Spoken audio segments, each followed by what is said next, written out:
We know that virtual coaching has become more competitive than ever. NASM's got you covered with our virtual coaching course.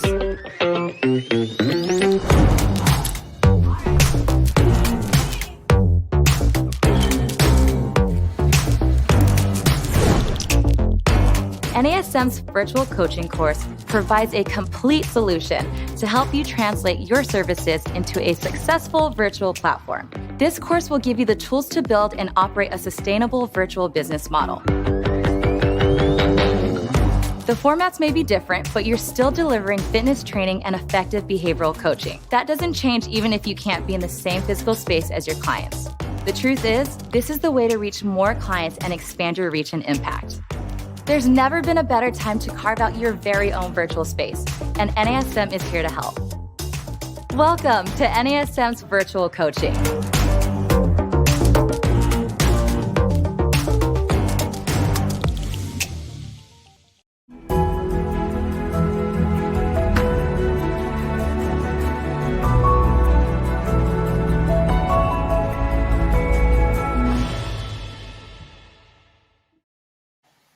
Hello, everyone, and welcome to our Strong Mind, Strong Body podcast. I'm your host, Angie Miller, and today we are going to talk about fear, that ugly beast. We are going to talk about, are you letting fear call the shots, and how to stop letting fear get in the way. So I have a courage expert known as Margie Warrell, and she is a best-selling author, and she loves to talk about fear and how to rethink our fears and go ahead and go after those risks. So I'm going to go ahead and just introduce you to Dr. Margie Warrell and let her say hello. Hi, thank you, Angie. It's awesome to be with you today. All right. So, Margie, you are the author of many books, and your latest book I really, really enjoyed. I took a deep dive into that book, and I hope that you'll mention it and talk about it. But one of the things that really, really struck me is you talk so much about confidence and doubting our doubts. And I think that there's so much to be said for this, what I call this narrative that we pick up when we're young, things like this inner critic, that we hear these messages and that we replay them over and over again in our mind. And I think what happens is, I explain to my clients personally that sometimes things will happen to you in life and 50 good things might happen, but then one bad thing might happen and it supports that narrative that you grew up believing. And it's like, that's the one thing that you latch onto, because maybe you grew up and you said, I've never been good at science, or I've never been good at math, or I'm not going to be successful, or I'm not a good business person, and whatever supports that narrative we latch on to. So I would just love to hear you talk about doubting your doubts. Let's start with that. Yeah, well, look, I think it's important to realize your thoughts may be real, but what you're telling yourself isn't necessarily true. And so often we have this inner narrative, this, I call it doubt FM, playing in our head 24/7. You're not good enough, or what if you fail, or what if you fall? And we treat it as though it's the truth. You're not smart enough. You're never going to be able to succeed at this, etc. And we buy into that narrative and we act from that narrative. And it's important to recognize that we have many biases, many what we call unconscious cognitive biases, things that we don't even realize that we do. And so we are wired for safety. You're not wired for happiness. You're not wired for blazing brave trails. You're actually wired to protect your sense of safety and security. And while these days we don't have to worry about, being eaten by a saber-toothed tiger, we treat the environment around us as though our very existence is under threat often. And so that little voice of doubt is there to keep us safe. It doesn't want you putting yourself out there, dreaming really big about creating an amazing life, because then you put yourself at risk of falling short. And so often, without realizing it, we let our fears, our fear of what we don't want to happen, our fear of loss, our fear of looking foolish, of failing, of feeling inadequate, or being exposed as a fraud, we let that fear sit in the driver's seat of our lives, and it calls the shots. And we often don't even recognize where fear is at play. We think of it as, oh well, big things. But actually, even in the little conversations we have every day, whether to reach out to someone, whether to, risk a rejection or risk someone saying no or not getting what we want. So often in these little micro moments, our fear keeps us from taking the very actions, Angie, that would help us to become more confident, to be braver, and to create the success we want. Absolutely. And it's funny that you in your book, you described it perfectly. You said fear shows up in a lot of ways. Fear shows up as procrastination. Fear shows up as, you named all these different things that it shows up as, sometimes even kind of pompousness or entitlement. But so many times we put things off, and I think that's from a deep-seated place of fear. But fear shows up in so many different ways, so many different nuances. And you mentioned that in your book, and I'd love for you to kind of talk about that for a minute. What is that exactly? Yeah, well, look, and I wrote about this in my latest book, You've Got This. And the subtitle of that book is The Life-Changing Power of Trusting Yourself. And so often we operate from our doubts and our fears, and not from a faith, a belief that I've got this, I can figure this out. I don't know all the answers, and I don't know all the steps along the way.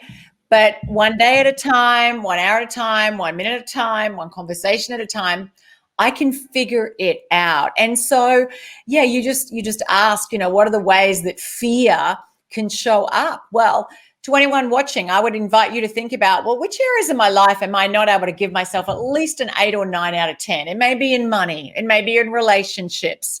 It may be in how you're feeling about going after your goals. It may be that you're just like, you're feeling a bit ho-hum, and your doubts are constantly calling those shots. And if I was going to say, what's getting in the way of you changing that, of making it better? My guess is you would tell me a reason. It'd be, maybe it's a very good reason. Maybe it's like, I haven't got time, or, this person's a terrible person, or whatever. But underneath all of that will be a story that has got fear in it in some way. And it's why, in order for us to be as successful as we want professionally, as a trainer, in your work, but any area of life, we have to be continually challenging our own thinking and really peeling back the layers and looking at, what is it that I'm really afraid of here, that I'm scared that if I do this or change this, that this is going to be the fallout. I don't want to face it. And I think so many people, when you peel back enough of the layers, is this deep-rooted fear of not being enough. Good enough, smart enough, worthy enough, deserving enough, loving enough, lovable enough, whatever. And so often it really can undermine our ability to thrive in ourselves, but also to make the impact we want to make for others. Those who are watching this now, they're passionate around physical fitness and wellness and helping others to enjoy that sense of strength and vitality. And yet so often our fear of not looking great or feeling bad about ourselves gets in the way of us doing maximum good for others. Yeah, I call it, and I love the way you said peeling away the layers, because I do think that when we do peel away the layers, we do need to get to that inner narrative. And I call it calling fears bluff. So if you were to call fears bluff, what's worst case scenario? What are you really actually scared of? And what's the worst thing that could happen if you went after whatever it is that you want to go after? And worst case scenario is never as bad as not even taking a chance in the first place. And so I think that you're right about that. It's getting to the underbelly of what is it that you fear? What is it that you're so scared of? Because chances are it's not nearly as scary as those regrets that you might have if you don't go after it. Yeah, so often we reject ourselves before anyone else can. And we fail far more from timidity, from not daring to try, than we do from actually trying and falling short. And, there's so much great research in this, but when we take a chance, when we put ourselves out there, when we go, you know what, I'm going to do the very thing I'm terrified of doing, when we do that, we often find that actually the very things that we thought were going to be so terrifying aren't as scary as we thought. And we go, you know what?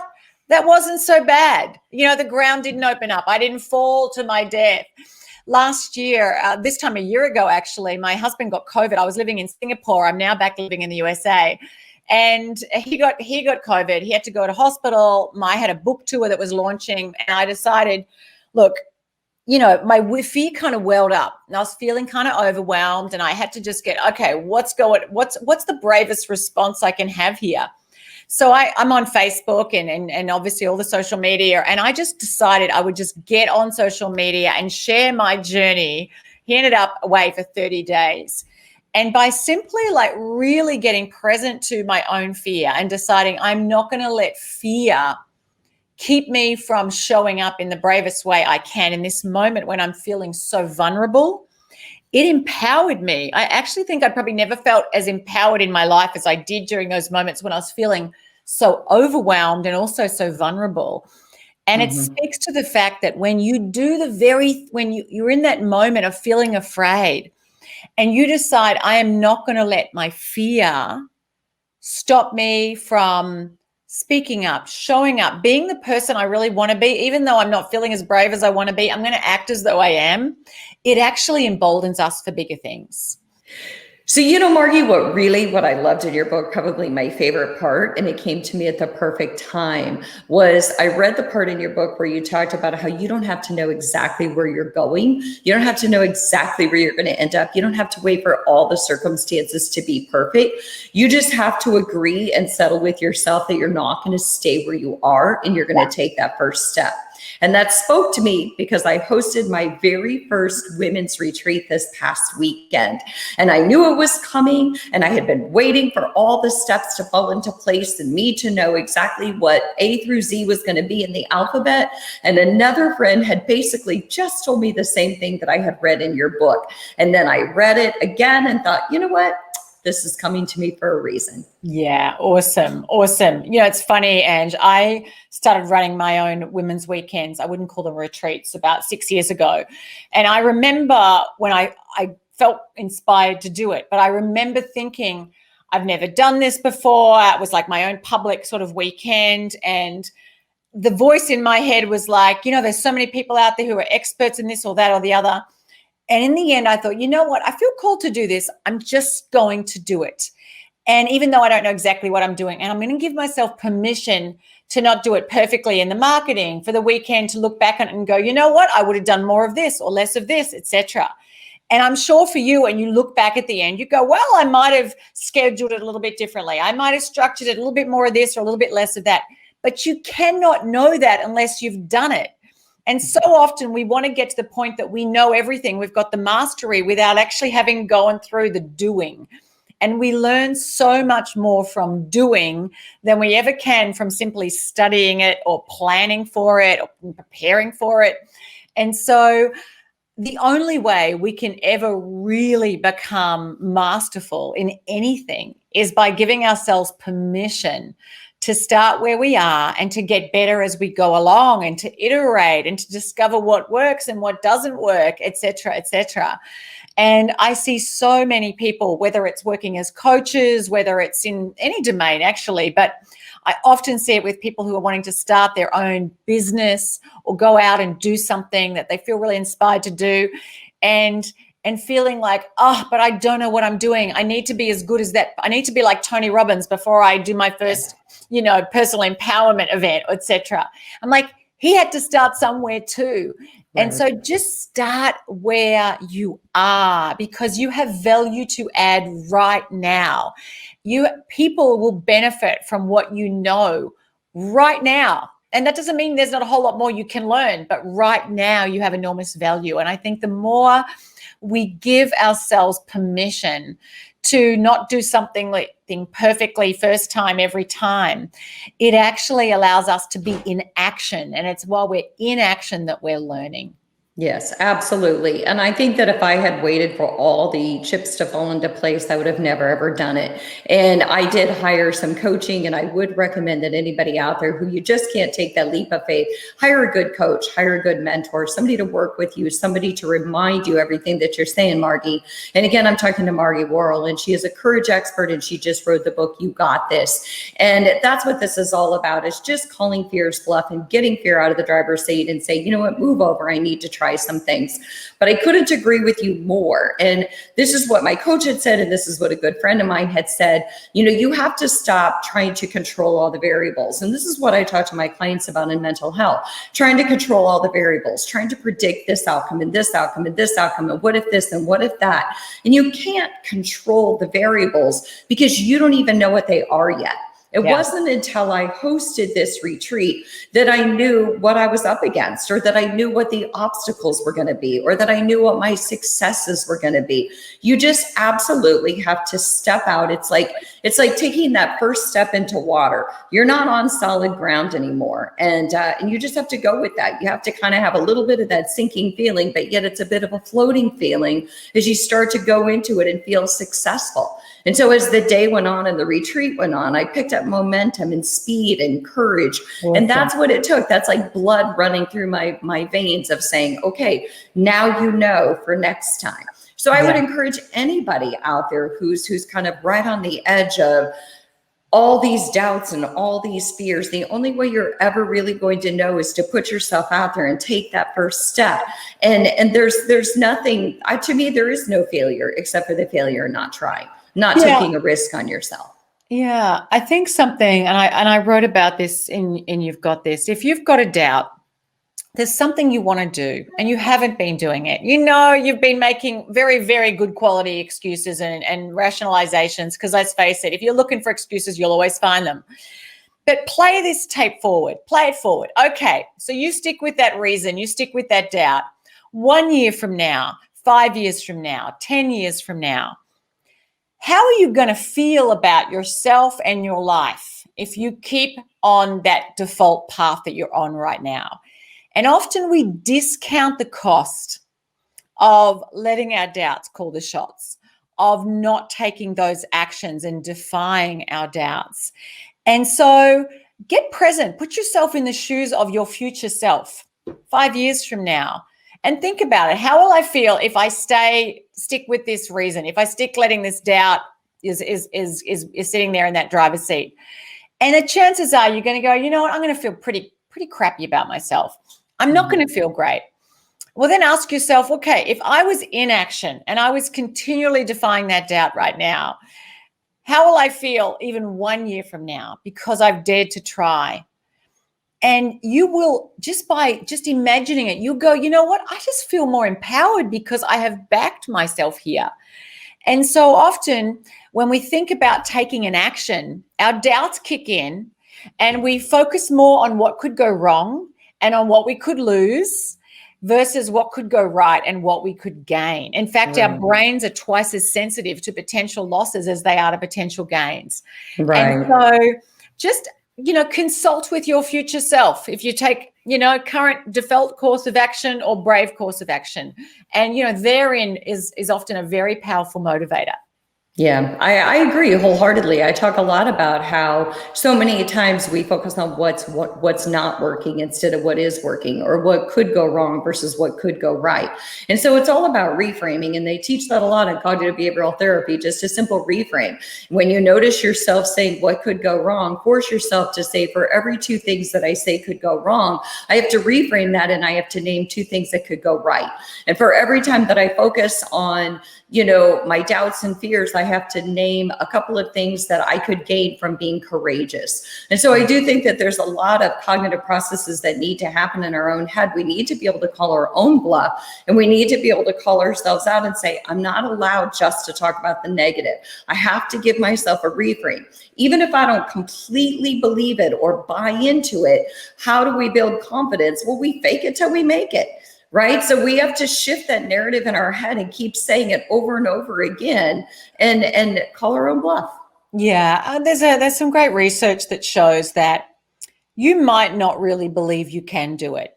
So change your action and then let your belief catch up. Like first do, first do, and then believe. And I write for Forbes, but I wrote about this in my book too. I did a column on that. First do, then believe. Change your action, but don't think I have to go out there and do something massively big. Just start with something small incremental changes. Just like going to the gym, right? If someone hasn't worked out for 5 years ever, and they go and they try and lift 5 pounds, they're like, oh, it's hard, it's uncomfortable, they're sore the next day, they did 10 squats, and like, oh, I'm really sore. Go back the next day. So it's about training the brave part of us.